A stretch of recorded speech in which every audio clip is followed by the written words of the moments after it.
Number 8, make voluntary obligations.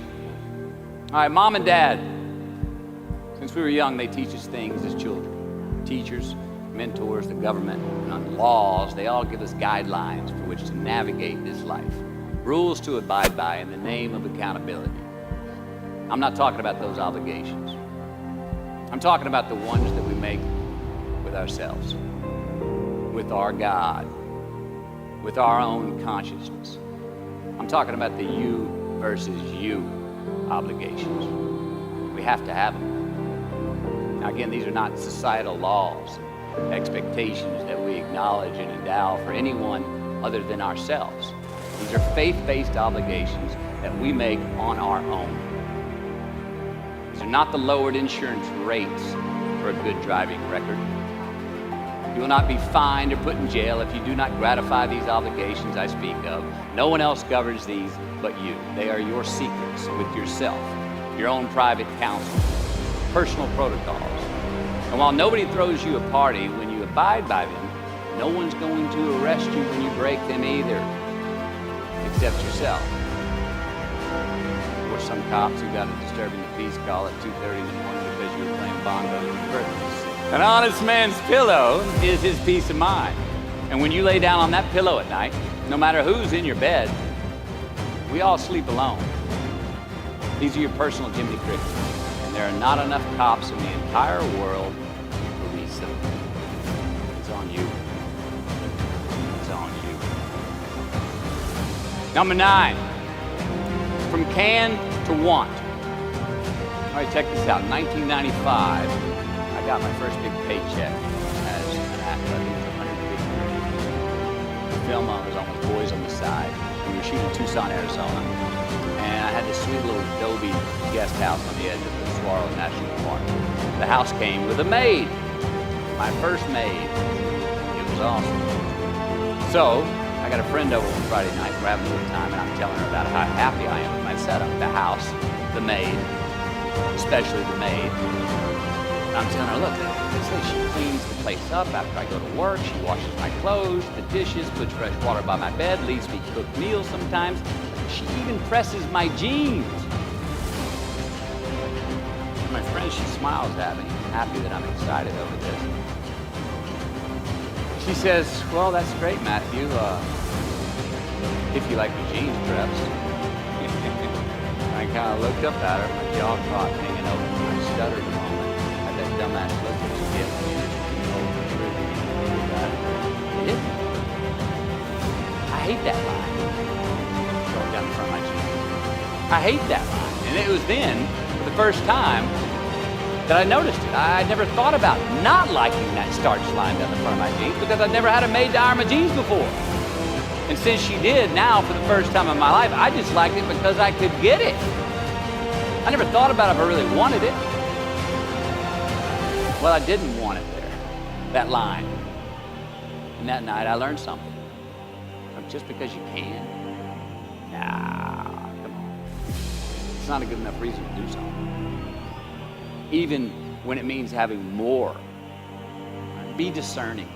Choose it because you want it. Do it because you want to. Number 10, a roof is a man-made thing. This may cut a little close to the bone since the geography, but I think we all were there and we'll all remember where we were. But in January the 3rd, 1993, it was the NFL playoffs, and your Houston Oilers were playing the Buffalo Bills. The Oilers were up 28-3 at halftime, 35-3 early in the third.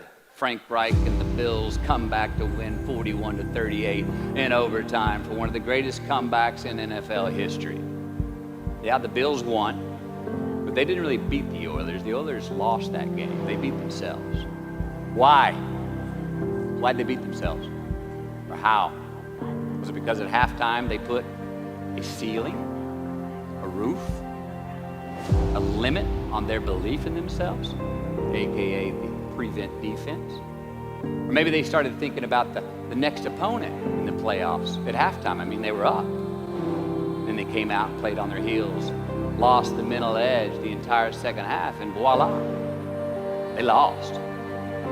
In a mere 2 quarters, defensive coordinator Jim Eddy went from being called the defensive coordinator of the year and the man first in line to be a head coach next year to a man without a job in the NFL. You ever choked? I have.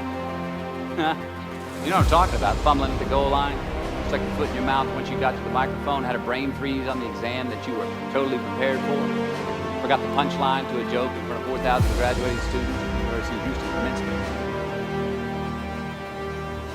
Or maybe you've had that feeling of, oh my God, life just cannot get any better than this moment. And ask yourself, do I deserve this? Now what happens when we get that feeling? Tense up. We have this sort of outer body experience where we are literally seeing ourselves in the third person. And we realize that the moment just got bigger than us. You ever felt that way? I have. And it's because we have created a fictitious ceiling, a roof, to our expectations of ourselves. A limit where we think it's all too good to be true. But it's not. And it's not our right to say or believe it is. We shouldn't create these restrictions on ourselves. A blue ribbon, a statue, a score, a great idea, the love of our life, a euphoric bliss.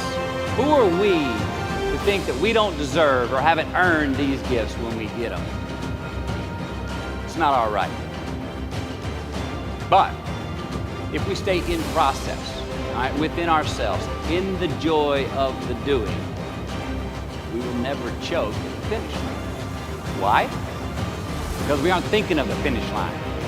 Because we're not looking at the clock. We're not watching ourselves on the Jumbotron, performing the very act that we're in the middle of. No, we're in process. The approach is the destination, and we are never finished. Bo Jackson, what did he do? He used to run over the goal line, through the end zone, and up the tunnel. The greatest snipers and marksmen in the world, they don't aim at the target. They aim on the other side of the target.